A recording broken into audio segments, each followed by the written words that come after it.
Albinism 1, or Ocular Albinism, a project by Group 1, Team 3.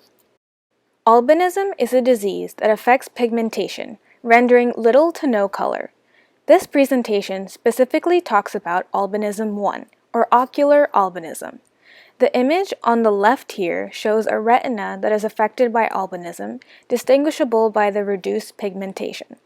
The image on the right shows a retina that is a carrier of ocular albinism, identified by the dark spots or mud splatter around the edges.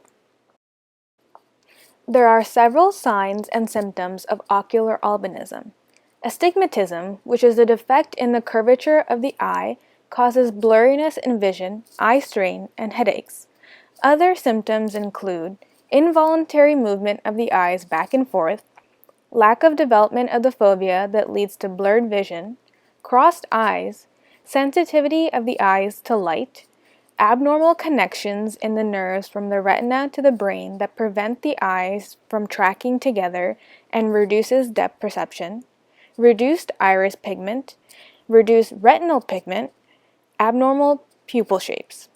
People with ocular albinism will only have abnormalities in their eyes and will have normal pigmentation in the rest of their body.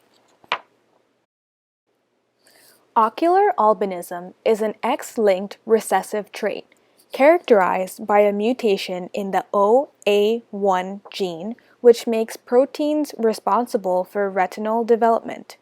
The null mutation of OA1 causes a loss in function by altering the size or shape of the protein product GPR143.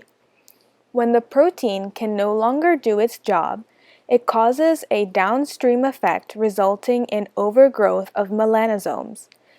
The mutation can be detected by taking a biopsy of the retinal pigment epithelium and is confirmed by the expression of oversized melanosomes, also known as macromelanosomes.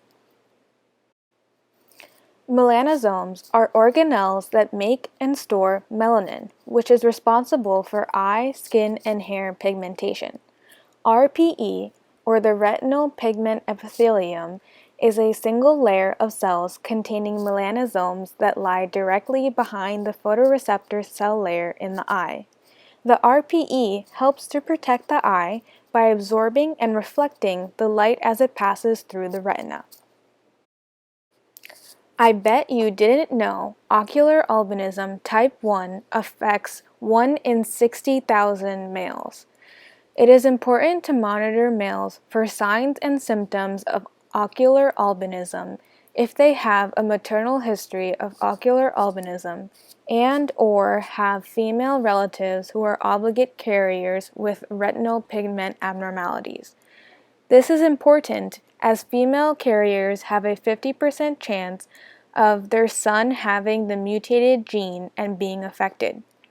Since ocular albinism is a recessive X-linked trait, female carriers, unlike their male counterparts, will not have compromised vision, but will only have mild symptoms, such as mild changes in retinal pigmentation.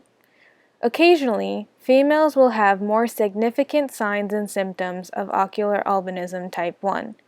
This may be due to a phenomenon called skewed X chromosome inactivation, inheriting two mutated copies of the GPR143 gene, having a partial deletion of the X chromosome.